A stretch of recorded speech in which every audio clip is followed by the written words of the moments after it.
Hi everyone, and thank you for joining us in the latest in a series of videos from ARIE Capital, where we are talking about ARIE Tech and our latest EIS Technology Fund for 2022.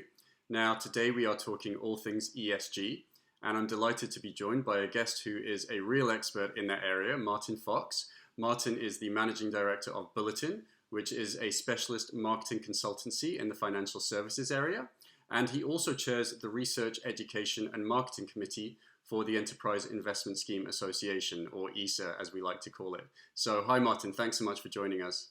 It's a pleasure. Now obviously ESG is a really hot topic in our industry right now, and it feels like over the last couple of years it's become something that suddenly everybody's talking about and everybody's focusing on, which is a good thing of course, but I know that you have been involved in this area for a long time now, and you actually created the Sustainable Investment Awards all the way back in 2008. How do you think things have changed since you first came up with this initiative? Soon after that, there was something called the financial crisis. And whereas the sustainable industry has been growing very steadily and nicely, 2006, 2007, into 2008, suddenly everyone was looking over their shoulder. The stock market went down massively. Everyone was nervous about the future. And I tell you what, virtually every company was far more interested in surviving 6 months than 60 years. And so there was a real setback for sustainable investing. It was regarded as being a bit more expensive then, or less well-performing, although now I think that's changed a lot.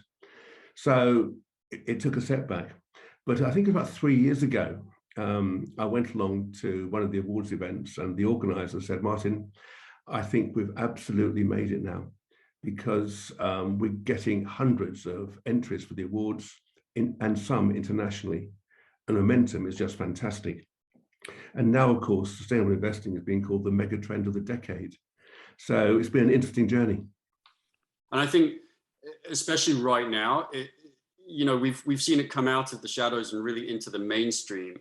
And I think a lot of that is because obviously everything that's happened during the pandemic, but especially recently we've seen the COP26 meeting and a lot of talk in mainstream media and just people in general talking about what they can actually do to affect change. And the government now has been very open about committing to a net zero policy. Just from our point of view, how do you think this whole change and the move towards the government's net zero aims is actually affecting the investing and startup community specifically? I mean, if you look at the press, every week someone is launching a new sustainable or ESG or green fund. And I know that one of the biggest concerns of the government is greenwashing and people saying they're doing things and they're not really. The market has been swamped with these funds. So that is a concern, and there'll be some certainly clamping down on that, I think. The government has been given very clear instructions to the FCA to come up with ways of helping the investment world move in the right direction.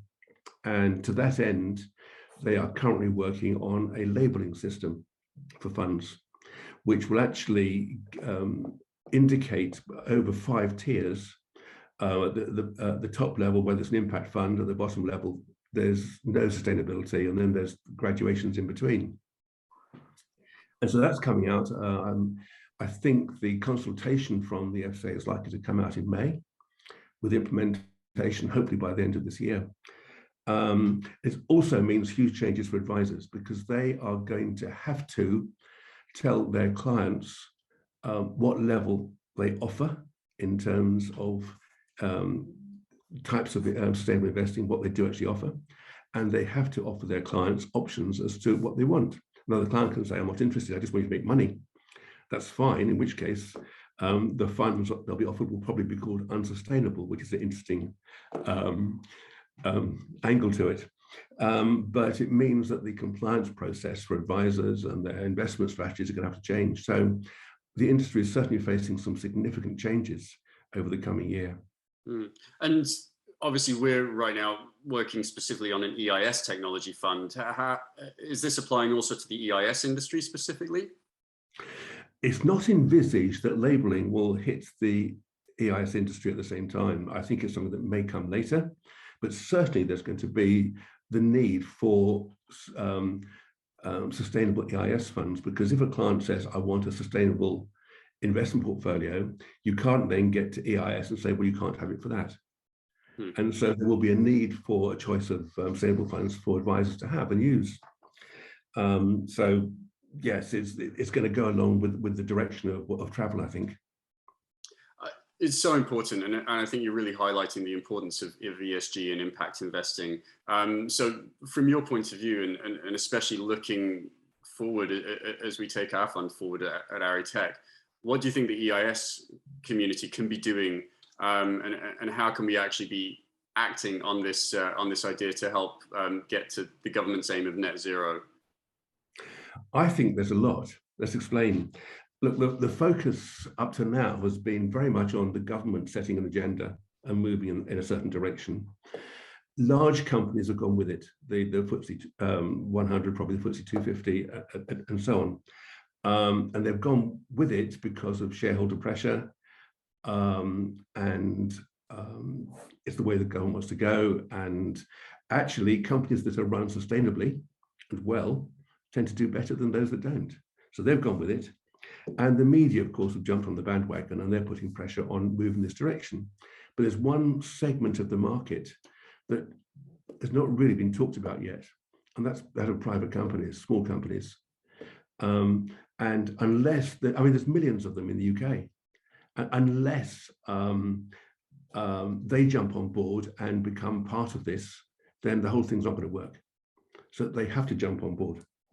And I think there's a key role for EIS in this. I don't know if you've read Bill Gates's book on climate change, but when you get to the end, he says that one of the main ways that we're actually going to solve the problem is actually going to be through technology. And an awful lot of what EIS invests in is technology. And I think fund managers can have two very significant impacts, but it's their choice of company to invest in. Ones that aren't going to cause harm to the planet and hopefully will do some good. But also, it's how they help their portfolio companies get on the journey towards net zero themselves. And there's now, I think, 4 or 5 companies in the marketplace that are offering services to help measure and then monitor how private companies are doing in this direction. And so they can be hired by fund managers, and you actually get effectively an audit of what's going on, which is invaluable. Yes, it's something that we know well, because actually ARIE Tech, we've actually just partnered with one of those companies, a company called ESG Gen. And what we like about them is they do exactly what you were just talking about. They'll audit startups and any small businesses of any size for their environmental impact. And we find that really helpful, because I think, working in exactly what you just said, the government has very grand ambitions of reaching net zero, and obviously, asking every individual to do their bit in terms of their day-to-day lives.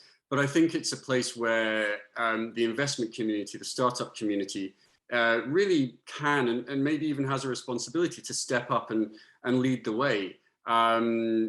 It's something where we feel we can really affect change on a big level, and that's something that we're focused on at ARIE Tech, which is really trying to find companies that, to sound very grand, that can change the world and really affect positive societal impact and make a change. So I'm really happy that you highlighted that, because it's exactly where we're going at ARIE Tech, and where I think the entire industry is going and has to go as we go forward.